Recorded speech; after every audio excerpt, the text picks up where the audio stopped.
खेडी जाऊयात, मंत्री शंभूराज देसाई बोलतात। नैसर्गिक आपत्तीमध्ये या ठिकाणी एनडीआरएफचे जे निकष होते त्याच्यामध्ये आपण बदल केला। आपण जे क्षेत्राची मर्यादा 2 हेक्टर होती ती आपण 3 हेक्टर केली। या स्टँडिंग इन्स्ट्रक्शन ह्या स्टँडिंग आपण शिंदे साहेबांचं सरकार आल्यानंतर हे बदल केलेले आहे। मला एकच राज्यातल्या जनतेला विनंती करायची आहे की एकदा संपूर्ण आकडेवारी जिल्हानिहाय, मी तर म्हणेन तालुकानिहाय जी काय आकडेवारी राज्य सरकार समोर येणार आहे ती एकदा आल्यानंतर मी एवढंच आपल्याला सांगेन राज्य सरकारची भूमिका म्हणून की कोणत्याही शेतकऱ्याला या मदतीपासून किंवा या नुकसानीतनं मदत करण्यापासून वंचित ठेवलं जाणार नाही। उद्धव ठाकरेंची नुकतीच एक पत्रकार परिषद पार पडली आणि त्यांना मुख्यमंत्र्यांवर टीका करताना म्हटले महाराष्ट्र उघडा पडलाय, गारपीट झाली आहे, शेतकरी वाताहत झाली शेतकऱ्यांची आणि तुम्ही तेलंगणात प्रचाराला जाता लाज वाटत नाही का?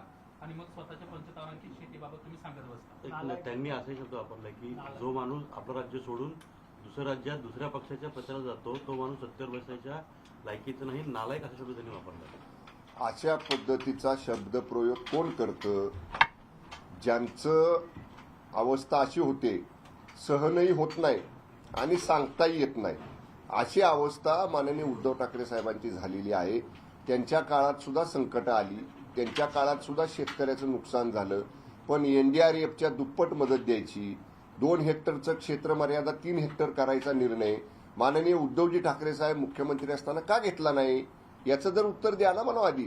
जी व्यक्ती शिंदे साहेबांच्या सारखी शेतकऱ्याच्या बाबतीतला निर्णय हा एनडीआरएफच्या निकषापेक्षा दुप्पट आपण मर्यादा केली, 2 हेक्टरचं 3 हेक्टर केलं, म्हणजे हे जे शिंदे साहेब चांगलं करतायत, शिंदे साहेबांच्या नेतृत्वाखालच्या मंत्रिमंडळातले 3 मंत्री माननीय मुख्यमंत्र्यांच्या आदेशानं फील्डवर पाहणी करतायत। स्वतः वित्तमंत्री आणि उपमुख्यमंत्री माननीय अजितदादा राज्यस्तरावरचा सगळा आढावा घेत आहेत, उपाययोजना बाबतीत आदेश देत आहेत। एवढ्या सगळ्या बाजूवर सरकार काम करतं आहे आणि माननीय मुख्यमंत्र्यांचं सतत या सगळ्या परिस्थितीवरती लक्ष आहे।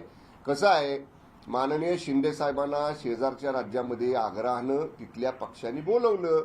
महायुती आमची आहे, महायुतीमध्ये आमचा एक घटक पक्ष आहे आणि महायुतीतल्या तिथल्या नेत्यांनी तिथल्या पक्षाच्या पदाधिकाऱ्यांनी माननीय मुख्यमंत्री एकनाथजी शिंदे साहेब, उपमुख्यमंत्री फडणवीस साहेब तिथे यावेत, त्याच्यामुळे गेलेले आहेत, एका दिवसासाठी गेलेत।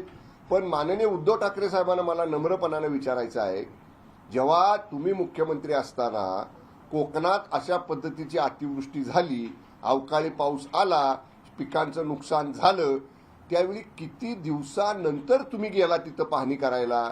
त्यावेळी सुद्धा तुमचे मंत्रीच अगोदर त्या ठिकाणी गेले होते, तुमचे स्थानिक आमदारच त्या ठिकाणी गेले होते।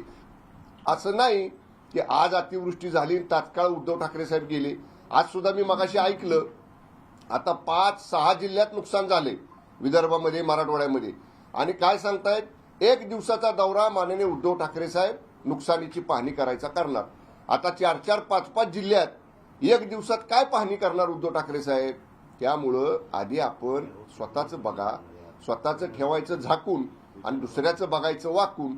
हे तुमचे जे सल्लागार आहेत साहेब तुम्हाला सांगणार आहेत त्यांचं ऐकून फारसं तुम्ही म्हणजे त्यांचं फारसं ऐकू नये, कारण जे तुम्हाला सांगतायत त्यांच्यामुळंच ही अवस्था पक्षाची आज झालेली। मी लहान आहे, आपल्याला बोलण्या एवढा मी मोठा नाही, परंतु जेव्हा आमचे नेते माननीय शिंदे साहेबांच्या बद्दल तुम्ही अशा पद्धतीचा शब्द वापरता की जो आम्ही बोलू सुद्धा शकत नाही, त्यामुळे साहजिकच शिंदे साहेबांचा एक सहकारी म्हणून त्यांच्याबद्दल असा शब्द तुम्ही वापरला तर तुमच्याबद्दल तेवढ्याच तीव्रतेनं आम्हाला सुद्धा बोलावं लागेल, हे नाईलाज म्हणून मला या ठिकाणी सांगावं लागते। ओके, नाही पहिला मराठी संपू दे, मग पहिलं मराठी संपू दे। थोडं मला लाईट कमी करता का समोरचा? मुख्यमंत्री असतील, पंतप्रधानांना असतील, आंतरराज्यात प्रचार करायला, रेवडी उडवायला वेळ आहे, मग माझ्या महाराष्ट्रातील शेतकऱ्यांच्या पाठीवर हात फिरवायला तुम्ही कधी येणार आहात? उद्धव ठाकरे मी दिलं ना त्याचं उत्तर। आता मुख्यमंत्र्यांच्या वतीनं 3 मंत्री फील्डवर आहेत, माननीय उपमुख्यमंत्री आणि वित्तमंत्री मान्य अजितदादा स्वतः त्याचा आढावा घेत आहेत आणि एका दिवसासाठी सीएम साहेब गेले, तो सीएम साहेब आज संध्याकाळी आल्यानंतर ह्या सगळ्या गोष्टीचा आढावा घेणार आहे ना। आणि मी एवढंच सांगतो, माननीय मुख्यमंत्री एकनाथजी शिंदे साहेबांची मागची 1.5-2 वर्षाची कामाची पद्धत बघितली तर शेतकऱ्याच्या मदतीला धावून जाणारा नेता महाराष्ट्रात कोण असेल तर ते माननीय शिंदे साहेब आहेत। हे शेतकऱ्यांनी त्याचा अनुभव घेतलेला आहे ह्या 1.5 वर्षामध्ये। त्यामुळे केवळ 4 भिंतीच्या आत बसायचं, माध्यमांसमोर काहीतरी बोलायचं, 4-5 जिल्ह्यांचा दौरा 1 दिवसाचा करतो म्हणायचं आणि मग परत प्रत्यक्ष काही करायचं नाही, अशी भूमिका शिंदे साहेबांची नाही. माननीय शिंदे साहेब हे सतत अडचणीत सापडलेल्या शेतकऱ्याच्या पाठीशी उभा राहणारा नेता, म्हणूनच महाराष्ट्रातल्या शेतकऱ्यांनी शिंदे साहेबांचं काम हे निश्चितपणानं त्यांच्या पाठीशी राहिलेले आहेत. उद्धव ठाकरे म्हणतात की तिकडे प्रचार केला जातोय 450 मध्ये सिलेंडर दिला जाईल. कोण म्हणते? उद्धव ठाकरे असे म्हणतात की तिकडे प्रचार केला जातोय निवडणुकांमध्ये की 450 रुपयामध्ये सिलेंडर दिला, त्यामुळे महाराष्ट्रामध्ये परिस्थिती का नाही दोन्ही सरकार असताना? या बाबतीत केंद्र सरकारचा हा विषय आहे. केंद्र सरकार या बाबतीत योग्य वेळी योग्य निर्णय घेईल. पण मग समजा आपण 2.5 वर्ष मुख्यमंत्री होतात, आपण याच्या बाबतीतला काय निर्णय घेतला? आपण याच्या बाबतीतलं काय, आपण 2.5 वर्ष मुख्यमंत्री असताना राज्य सरकारनं त्यातला काय वाटा उचलून गृहिणींना काही सवलत देण्याचा प्रयत्न केला का? त्यामुळे आधी आपण काय केले 2.5 वर्षामध्ये ते बघा आणि मग इतर राज्यांची तुलना करा. एकनाथ शिंदे हे पाकिट पोहोचवणाऱ्यांपैकी होते, घरी नेणाऱ्यांपैकी नव्हते, असं विधान आहे ते नारायण राणे यांनी सिंधुदुर्गात बोलताना केलं.